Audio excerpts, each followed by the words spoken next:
प्रश्नावली 13.2 के तीसरे क्वेश्चन तक हम कर चुके हैं। क्वेश्चन नंबर 4, अगर किसी ने आपने पहले क्वेश्चन नंबर 3 तक नहीं देखा है तो चैनल के नाम पर क्लिक करके होम पेज पर जाकर प्लेलिस्ट में देखिएगा। प्लेलिस्ट में आपको सभी प्रश्नावलियों के अलग अलग प्लेलिस्ट मिल जाएगी, जिसमें आपको 13.1 के सभी क्वेश्चन और 13.2 के इससे पहले के सभी क्वेश्चन मिल जाएंगे। 13.2 का चौथा क्वेश्चन है कि एक रोलर का व्यास 84 सेमी है और लंबाई 120 सेमी है। एक खेल के मैदान को एक बार समतल करने के लिए 500 चक्कर लगाने पड़ते हैं, तो खेल के मैदान का वर्ग मीटर में क्षेत्रफल ज्ञात कीजिए। एक खेल का मैदान है, उसको किसके द्वारा समतल किया जाता है? रोलर के द्वारा। रोलर आप जानते हैं जिसके द्वारा जगह को दबाया जाता है, उबड़ खाबड़ जगह को समतल किया जाता है। रोलर जैसे सड़कों पर चलते रहते हैं वो होते हैं रोलर। तो उसका ये हिस्सा ही टिकता है, यहां से लेकर यहां तक का हिस्सा उसका जमीन पर टिकेगा, यानी समतल पर टिकेगा। तब यहां से इस भाग की जो दूरी है बीच की, यानी जिसका व्यास है वो दिया हुआ है हमें 84 सेमी।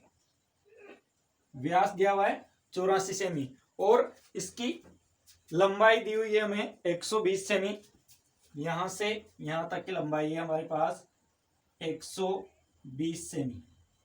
जब ये रोलर चलाया जाएगा तो इसका कौन सा भाग टिकेगा? वक्र पृष्ठ भाग, यानी यहां से लेकर यहां तक का भाग ही टिकेगा, वही रोड पर इस प्रकार घूमेगा। तो हमें इसका एक बार वक्र पृष्ठीय क्षेत्रफल निकालना पड़ेगा। फिर जब एक बार चक्कर लगाने पर जो भाग आएगा वो एक बार चक्कर लगाने का भाग आ जाएगा वक्र पृष्ठीय क्षेत्रफल। फिर कितने चक्कर लगाए इसने? 500 चक्कर। तो जो मान आएगा उसको 500 से गुणा कर देंगे, तो 500 चक्कर लगाने पर जितना उसने समतल भाग किया है उसमें वो आ जाएगा। तो सबसे पहले हम लिखें रोलर का व्यास बराबर 84 सेमी। हमें चाहिए इसकी त्रिज्या, क्योंकि व्यास नहीं आता है काम, त्रिज्या आती है। तो r बराबर 84 में भाग दे देंगे 2 का, क्योंकि त्रिज्या व्यास की आधी होती है। तो ये हो जाएंगे 42 सेमी। फिर आगे दिया हुआ है इसमें कि इसकी लंबाई, यानी रोलर की लंबाई से मतलब है, रोलर किस आकार का होगा? बेलनाकार। तो रोलर की लंबाई से मतलब है ऊंचाई। ऊंचाई कितनी दी हुई है? ऊंचाई है 120 सेंटीमीटर। फिर आगे क्वेश्चन में दिया हुआ है कि ये 500 चक्कर लगाने पर, तो चक्रों की संख्या बराबर 500। फिर पूछा गया कितने वर्ग मीटर क्षेत्रफल को कवर करता है, यानी कितने वर्ग मीटर क्षेत्रफल को समतल करता है। तो आंसर मीटर में दिए हुए हैं, यानी वर्ग मीटर का मतलब मीटर में आंसर दिए हुए हैं, तो इनको भी हम मीटर में बदलेंगे। सेंटीमीटर को मीटर में बदलने के लिए 100 का भाग लगाया जाता है। तो 0.42, नीचे 2 जीरो है, 2 अंक के बाद दशमलव लग जाएगा, 0.42 मीटर। फिर इसके बाद में 120 सेंटीमीटर। 120 सेंटीमीटर में भी 100 का भाग लगाएंगे, तो ये भी मीटर में चेंज हो जाएगा। 120 में 100 का भाग लगाया तो 1 जीरो से 1 जीरो कट गया, शेष रहा नीचे 1 जीरो, यानी 1.2 मीटर। चाहे तो 1.20 लिख दो, वो भी एक ही बात है, 1.2 भी एक ही बात है। चक्रों की संख्या 500 है, इसमें कोई फेरबदल नहीं करना है क्योंकि ये तो चक्रों की संख्या है। अब हमें आगे निकालना है रोलर का वक्र पृष्ठीय क्षेत्रफल। वक्र पृष्ठीय क्षेत्रफल, क्योंकि रोलर का ये यहां से लेकर यहां तक का भाग ही टिकेगा। ऐसा नहीं है कि वृत्ताकार भाग भी टिके। अगर वृत्ताकार भाग भी टिकते तो कुल पृष्ठीय क्षेत्रफल निकालते, लेकिन केवल वक्र पृष्ठीय भाग टिकता है, ये वाला भाग। तो इस भाग का क्षेत्रफल निकालेंगे हम। तो ये होता है 2πr/h। मान रखें तो मान होगा 2 × पाई का मान 22/7, r का मान 0.42, फिर h का मान 1.2, 22 दूनी 44, 7 से काटें तो 0.06। फिर इसके बाद में 44 को गुणा करना पड़ेगा हमें 0.06 गुणा 1.2 से, तो ये हो जाएगा 44 गुणा 0.072। 12 को 6 से गुणा करेंगे, 12 की 72, 1 2 3 अंक के बाद दशमलव लग जाएगा, 1 अंक यहाँ 2 अंक यहाँ, तो 3 अंकों के बाद दशमलव लगेगा। 44 को 0.072 से गुणा करेंगे तो ये हो जाएंगे 3.168 यानी 44 को 72 से गुणा करेंगे तो आएंगे 3168। फिर 3 अंकों के बाद दशमलव है तो 3 अंकों के बाद दशमलव लग जाएगा और ये किस में आएगा, वर्ग मीटर में, क्योंकि हमने मीटर में चेंज कर लिया था। फिर आगे पूछा गया है कि 500 चक्रों में कितना क्षेत्रफल समतल हो जाएगा। तो एक चक्कर में समतल का क्षेत्रफल, एक चक्कर में कितना हुआ, 3.168। हमारे पास कितने चक्कर है, 500 चक्कर। तो 500 चक्कर में समतल का क्षेत्रफल बराबर किसको गुणा करेंगे, 500 को, किससे, 3.168 से। 500 गुणा 3.168 तो हो जाएंगे 1584 वर्ग मीटर। अतः 500 चक्कर में कुल कितना वर्ग मीटर, 1584 वर्ग मीटर क्षेत्रफल को समतल किया जा सकता है। अतः खेल के मैदान का क्षेत्रफल 1584 वर्ग मीटर। क्वेश्चन संख्या 5, किसी बेलनाकार स्तंभ का व्यास 50 सेंटीमीटर है और ऊंचाई 3.5 मीटर है, तो 12 रुपये 50 पैसे प्रति वर्ग मीटर की दर से इस स्तंभ के वक्र पृष्ठ पर पेंट कराने का व्यय ज्ञात कीजिए।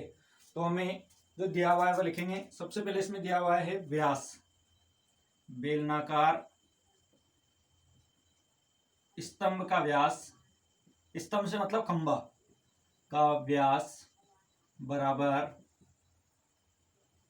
50 सेमी। फिर आगे जब व्यास दिया हो तो हमेशा हमें त्रिज्या ज्ञात करनी पड़ेगी। त्रिज्या r बराबर क्या होगी, व्यास की आधी यानी 50 में भाग दे देंगे 2 का, यानी 25 सेमी। फिर आगे ऊंचाई दी हुई है इसकी, ऊंचाई h बराबर, h का मान दिया हुआ है 3.5 मीटर।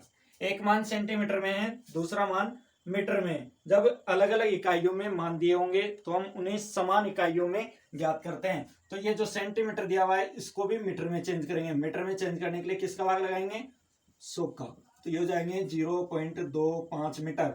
नीचे 2 जीरो है तो ऊपर 2 अंकों के बाद दशमलव लग जाएगा, 0.25 मीटर। ये भी मीटर में, ये भी मीटर में। अब पेंट कहां करवाया जा रहा है, वक्र पृष्ठ पर। तो बेलनाकार स्तंभ का वक्र पृष्ठीय क्षेत्रफल बराबर, क्या सूत्र होगा, सूत्र लिख चुके हम। अगर किसी ने पहले का वीडियो नहीं देखा है तो पहले का वीडियो देख सकते हैं। इससे पहले वाला में जैसे कि वीडियो की साइड में आई बटन आता है, ऐसे आई बटन आता है ऊपर, आई बटन में वीडियो का लिंक दे दूंगा, वहां पर आई बटन पर आप क्लिक करके इससे पहले वाला वीडियो देख सकते हैं। बेलनाकार स्तंभ का वक्र पृष्ठीय क्षेत्रफल बराबर 2 पाई आर एच। 2 पाई का मान 22/7, आर का मान 0.25, एच का मान 3.5। 7 से काटेंगे तो ये कटेगा 0.5 बार। अब 22 को इससे गुणा करेंगे, 22 दूनी 44 गुणा 25 को 5 से करें तो 25 पंजे 125। एक अंक क्या है, 2 अंक क्या है, 1 2 3 अंकों के बाद दशमलव लग जाएगा तो ये हो जाएगा 0.125। 44 को 0.125 से गुणा करेंगे तो ये होगा 5.5 वर्ग मीटर। फिर आगे दिया हुआ है किस पर पेंट कराने का जो व्यय है वो है 1 वर्ग मीटर पेंट कराने का व्यय बराबर 12.50 रुपए, यानी 12 रुपये 50 पैसे। हमारे पास टोटल आया 5.5 वर्ग मीटर पेंट कराने का व्यय ज्ञात करेंगे हम, क्योंकि हमारे पास क्षेत्रफल कितना आया 5.5 वर्ग मीटर। तो 5.5 वर्ग मीटर पेंट कराने का व्यय बराबर 5.5 गुणा 12.50, यानी जो 1 वर्ग मीटर का खर्च है उसको कुल अपने पास आया उससे गुणा कर देंगे तो ये हो जाएगा 68.75 रुपए, यानी 68 रुपये 75 पैसे। और ये अपना क्वेश्चन नंबर 5 कंप्लीट। टोटल लगेंगे उसमें 68 रुपये 75 पैसे। क्वेश्चन नंबर 6 है, एक लंबवर्तीय बेलन के वक्र पृष्ठीय क्षेत्रफल 4.1 4 वर्ग मीटर है। एक लंबी वृत्तीय बेलन है जिसका वक्र पृष्ठीय क्षेत्रफल 4.4 वर्ग मीटर है। यदि बेलन की आधार की त्रिज्या 0.7 मीटर है तो इसकी ऊंचाई ज्ञात कीजिए। एक लंब वृत्तीय बेलन से मतलब है वही बेलन, तो बेलन का वक्र पृष्ठीय क्षेत्रफल दिया हुआ है हमें, वक्र पृष्ठीय क्षेत्रफल बराबर 4.4 वर्ग मीटर। आधार की त्रिज्या दी हुई है, आधार की त्रिज्या से मतलब बेलन की त्रिज्या है, तो त्रिज्या बराबर है 0.7 मीटर। हमें चाहिए इसकी ऊंचाई, किसकी कितनी ऊंचाई है, ऊंचाई मतलब h, जो कि हमें ज्ञात करनी है। तो बेलन का वक्र पृष्ठीय क्षेत्रफल का सूत्र लगाएंगे, तो बेलन का वक्र पृष्ठीय क्षेत्रफल बराबर क्या सूत्र होगा, 2 pi R H, 2 pi R H, तो 2 गुणा पाई का मान 22/7। जब तक क्वेश्चन में 3.14 नहीं दिया गया है, क्वेश्चन में देगा स्पेशल की पाई बराबर 3.14 लीजिए, तब तक पाई का मान 22/7 ही लेना है। जब दिया हो तब ही अलग लेना है। तो जब तक दिया है तब तक 22/7 लेना है, जब तक नहीं दिया है तब तक। तो आर का मान 0.7, एच का मान हमें ज्ञात करना है। वक्र पृष्ठीय क्षेत्रफल पहले से कितना दिया हुआ है, 4.4, 7 से काटें तो 0.1 बार, 0.7 है तो 0.1 बार, 22 दूनी 44 गुणा 0.1 गुणा एच 4.4। यहाँ इन दोनों को गुणा करें 4.4 हो जाएगा, ये दोनों 44 को 1 से गुणा करेंगे तो 44, 1 अंक के बाद दशमलव, तो 4.4 गुणा एच इधर रहेगा 4.4। एच के साथ जो संख्या गुणा में है वो दूसरी तरफ जाएगी तो भाग में, यानी 4.4 के नीचे आ जाएगी भाग में, बराबर इधर शेष रहा एच। दोनों संख्याएं समान है तो 4.4 से 4.4 कैंसिल हो जाएगी, एच बराबर आया 1। इकाई क्या आएगी, ये मीटर में, ये भी मीटर में, तो ये भी मीटर में, यानी उस लंबवृत्तीय बेलन की ऊंचाई होगी 1 मीटर। क्वेश्चन संख्या 7, प्रश्न है कि किसी वृत्ताकार कुएं का आंतरिक व्यास 3.5 मीटर है और यह 10 मीटर गहरा है। अगर हम किसी चीज को ऊपर से नीचे देख रहे हैं तो वो गहराई है, अगर उसी चीज को हम नीचे से ऊपर देख रहे हैं तो वो ऊंचाई है, अगर उसी चीज को हम आगे ऐसे सामने देख रहे हैं तो वो उसकी लंबाई है। यानी लंबाई हो, गहराई हो या फिर ऊंचाई हो, तीनों बेलन की ऊंचाई होगी। तो इसकी ऊंचाई है 10 मीटर। फिर आगे दिया हुआ है कि ज्ञात कीजिए आंतरिक वक्र पृष्ठीय क्षेत्रफल। फिर सेकंड में दिया हुआ है कि 40 रुपए प्रति वर्ग मीटर की दर से इसके वक्र पृष्ठ पर प्लास्टर कराने का व्यय। तो पहला है इसमें, उसके लिए ज्ञात करेंगे। तो आंतरिक व्यास दिया हुआ है, पहले तो कुआ किस आकार का होगा, कुआ बेलनाकार होगा, क्योंकि ऊपर से ऐसे गोल है और नीचे जाता जाएगा, तो ऊपर वृत्ताकार से नीचे ऐसे प्रकार जाएगा, तो वो कुआ किसका उदाहरण होगा, बेलन का। तो आंतरिक व्यास दिया हुआ है 3.5 मीटर। क्वेश्चन देखना पड़ता है इधर। फिर दूसरा है आगे, त्रिज्या आर बराबर आधा जाएगा इसका, त्रिज्या में व्यास का आधा होता है त्रिज्या, तो त्रिज्या आधी होगी तो ये जाएगा 1.75 मीटर। भाग देकर देखिए यही आएगा। फिर आगे हमें जो दिया हुआ है उसमें है गहराई, गहराई है या ऊंचाई है, एक ही बात है। ऊंचाई बराबर 10 मीटर। फर्स्ट हमें निकालना है इसमें कुएं का आंतरिक वक्र पृष्ठीय क्षेत्रफल। आंतरिक वक्र पृष्ठीय क्षेत्रफल क्या सूत्र होगा, कुआ बेलनाकार है तो 2 पाई आर एच मान रखेंगे, तो 2 इंटू पाई का मान 22/7 गुणा आर का मान 1.75 गुणा एच का मान 10। 7 से काटेंगे 1.75 को तो भाग जाएगा इसमें, 7 दूनी 14, कितने बचे 3, 7 पंजे 35, 2 अंक के बाद उसमें लो तो 0.25, भाग दिया तो 0.25। अब 22 से गुणा करें, 22 दूनी 44 गुणा 10 से गुणा होगा ये तो हो जाएगा 2.5, क्योंकि 25 को 10 से गुणा करते हैं 250, 2 अंकों के बाद दशमलव है तो 2 अंकों के बाद दशमलव। अब 44 को गुणा करेंगे हम 2.50 से, तो ये हो जाएगा 110 वर्ग मीटर। कुएं का आंतरिक व्यास आ चुका है अपने पास 110 वर्ग मीटर। अब हमें निकालना है सेकंड, इसमें दिया हुआ है कि 1 वर्ग मीटर प्लास्टर कराने का व्यय बराबर 40 रुपए। 1 वर्ग मीटर प्लास्टर कराने का व्यय है 40 रुपए। हमें निकालना है इसमें कितना वर्ग मीटर है अपने पास, 110 वर्ग मीटर प्लास्टर कराने का व्यय। इसका मतलब होता है ऐसे कैसा है, जैसा ऊपर है वैसा नीचे। तो 110 को किससे गुणा कर देंगे हम, 40 से, तो 11 4 44 और ये 1 0 इसकी और 1 0 इसकी, यानी 4400 रुपए।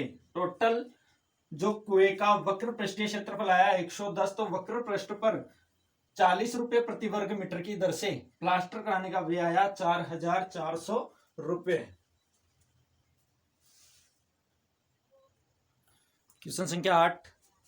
क्वेश्चन है कि एक गर्म पानी द्वारा गर्म रखने वाले संयंत्र में 28 मीटर लंबाई से मतलब ऊंचाई और 5 सेंटीमीटर व्यास वाला एक बेलनाकार पाइप है।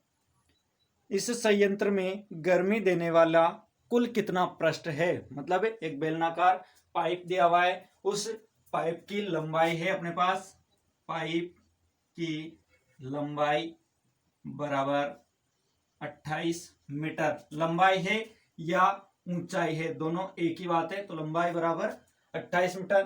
फिर आगे दिया हुआ है कि इसकी जो व्यास है, व्यास होगा इसका 5 सेमी। तो हमें ज्ञात करनी है पहले त्रिज्या, तो त्रिज्या निकालने के लिए किसका भाग देंगे, इसमें 5 में भाग देंगे 2 का, तो हो जाएगा 2.5 सेंटीमीटर। फिर ये मीटर में दिया हुआ है तो इसको भी मीटर में चेंज करेंगे। मीटर में चेंज करने के लिए 100 का भाग लगाया जाता है। 100 का भाग लगाएंगे तो ऊपर 2 अंकों के बाद पॉइंट लग जाएगा। यहाँ पहले से 1 अंक के बाद लगा हुआ है तो इसके आगे 2 अंकों के बाद लगेगा, तो 2 1 अंक तो ही हो गया। फिर 1 अंक नहीं है तो 0 लगाएंगे और ये आगे दर्शाने के लिए 0, तो 0.025 मीटर। व्यास आया अपने पास 5 सेमी, उससे निकाली त्रिज्या। लंबाई या ऊंचाई पहले से दी हुई है।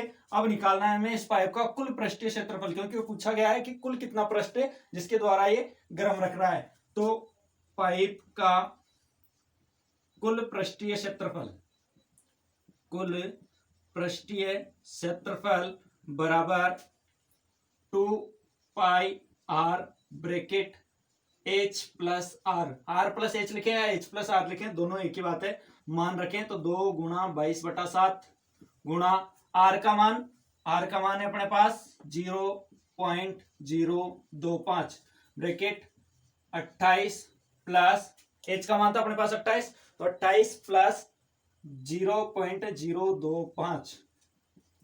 7 से कट रहा है क्या, नहीं कट रहा है, तो 22 दूनी 44/7 गुणा 0.025 गुणा 28 में इसको जोड़ेंगे तो 28 के साथ पॉइंट नहीं है तो पॉइंट लगा लो।